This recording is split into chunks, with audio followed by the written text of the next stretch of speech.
When you first start flying, you could end up making one simple mistake that's going to cost you thousands of dollars and months of training, just because you didn't choose the right flight school. Trust me, you don't want to be that guy. Today, I'm going to share with you exactly what you need to be looking for, what red flags to dodge, and how picking the right school can fast track your path to the airlines. You need to watch this video because this advice can literally change your aviation journey. If you're new around here, my name's Hayden. I'm an assistant chief flight instructor. I've given over 1,000 hours of training in the aircraft, and I've been a CFI for almost 2 years. And I've been exactly where you are right now, trying to figure out this crazy world that is aviation.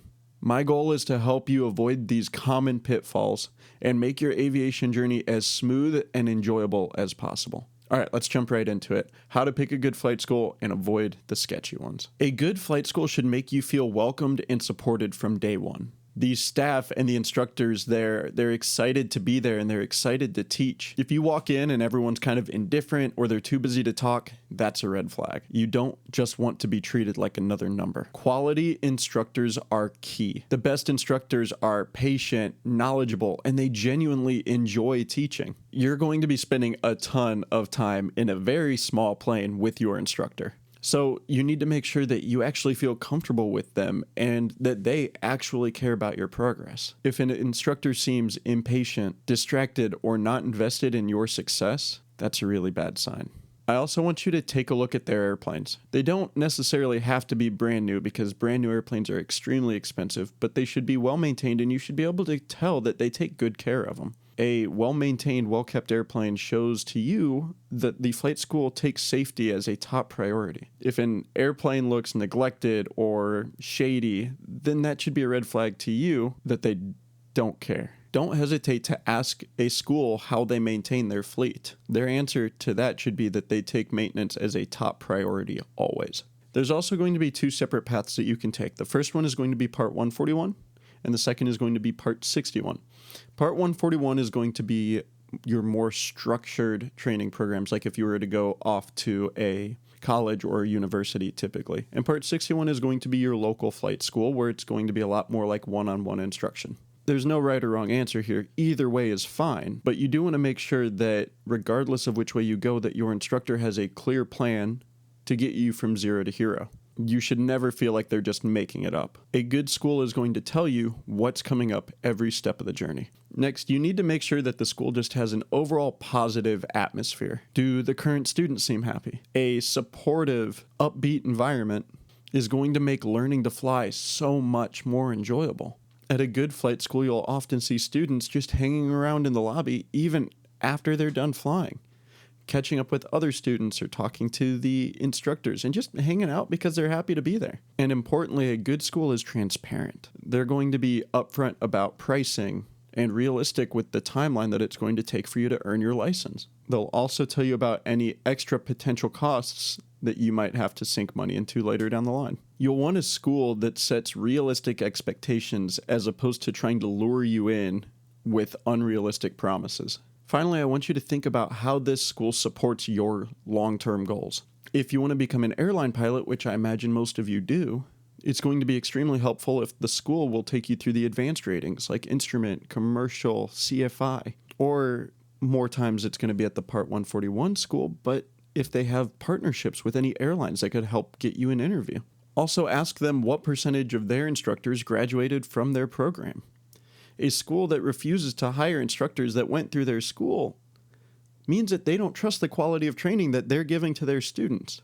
See if there's going to be a potential open door for you once you earn your flight instructor certificate for you to instruct at that school, especially in today's day and age where getting a flight instructor job is extremely difficult. Now, those perks are nice, but they only matter if the training itself is high quality. Ultimately, the school should be committed to making you a safe, competent pilot, which is exactly what you need for your long-term career. Now let's get into my favorite part. Let's talk about the red flags. The first one, and it seems super common, is just high-pressure sales tactics and unrealistic promises. If they're pushing you to sign up right this minute or guaranteeing an airline job for you within a couple of months, be skeptical. It shouldn't feel like a used car salesman trying to sell you. In fact, based off of my experiences, the best flight schools are the ones that don't try to sell you. They believe in their school and their product to a core, they need to sell you on coming to their school.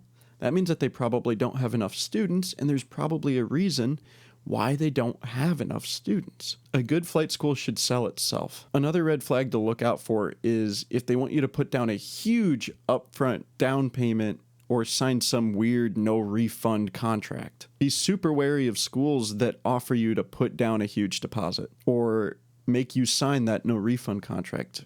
We've all heard stories of students putting down a ton of money only for the flight school to shut their doors and they're out of money. A good school will usually allow you to pay as you go, or maybe put a small deposit down. Poor maintenance or safety issues. If the planes look like they're being held together by duct tape and hope, not a good school. Your safety comes first. You're never going to be an airline pilot if you're dead. So just because the planes might be a little bit cheaper, we don't want to sacrifice safety for cost. And just try to experience the vibe at the flight school.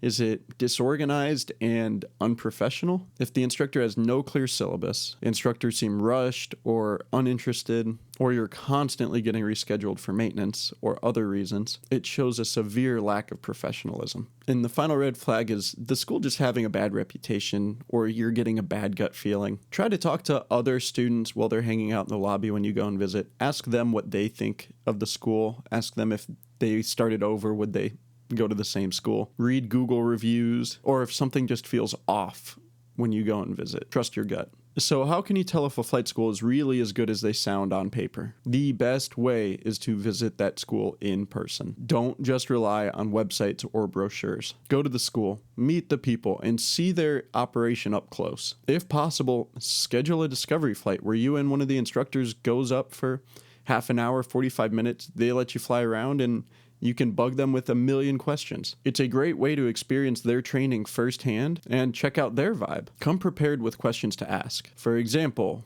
how does scheduling work? And will I be able to fly consistently? What's the real total cost? And am I going to get hit with any hidden fees? Do you have a set training syllabus or a set training plan that I could look at? Pay attention to how they answer these questions. A good school is going to be transparent and very thorough in addressing your concerns. If they dodge questions or they're still just trying to sell you on it, that's a red flag. While you're there, observe the environment. Are the staff and instructors friendly and attentive? Do the facilities look well kept and well maintained? Sometimes just walking around and soaking up the atmosphere is going to tell you everything that you need. If you can, chat with current students and ask them how they like training there. Students are often going to give you an honest take about the strengths and the weaknesses of the school. If you have multiple schools in your area, try to visit all of them so that you can compare. You'll get a sense of which place feels right and which place feels wrong. Trust those impressions. If one school staff makes you feel comfortable and inspired and everything runs smoothly, that's a great sign. You need to keep your long-term goals in mind. While you're evaluating these schools, keep the end goal in mind. Remember that if your goal is the airlines, you're going to need to earn multiple advanced ratings, instrument, commercial, CFI, etc. You're also going to need to build up a ton of flight hours. Different schools are going to set you on that path in drastically different ways. And whichever route you choose, consistency in training is key. Some big flight schools, ATP, offer an accelerated 0 to hero course that's going to get you done super quick. They're going to get you through, but oftentimes it's extremely intense and quite expensive. Other schools are going to let you train at your own pace. This might be a better fit if you're working or you're in college.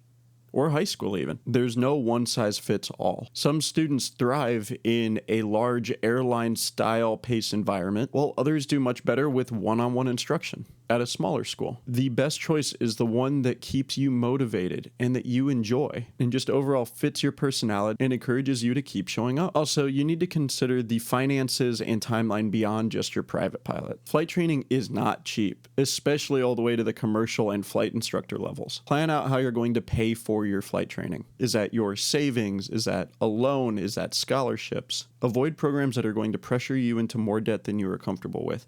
You have to remember that your entire aviation journey is based on the fact that you hold a medical. Don't get yourself into a ton of debt if there's a chance, because there's always going to be a chance that you lose your medical in a couple years from now. Ask the schools if they have any sort of financing, but make sure that you understand the terms behind them. Also, look what happens when you hit 1,500 hours and after that. Does the school hire its graduates as instructors? This is going to be a huge plus because you already know the planes and you already know the procedures. Some schools also have partnerships with different regional airlines that would help you get to the next step. That could be super helpful down the road, but you don't want to base your decision solely on this. Focus on getting high quality training. Focus on setting yourself up to be a competent, safe pilot, not just getting your licenses. In the long run, solid skills and good habits are what's going to land you that airline job. To wrap things up, picking the right flight school is a big deal, but it isn't rocket science. Use your common sense, trust your gut, and remember all of these tips. Look for a flight school with great instructors, well-maintained aircraft, a structured training plan, and just an overall positive atmosphere. Stay away from the ones that have sketchy vibes, poor safety, or high-pressure sales tactics. Do your homework, visit,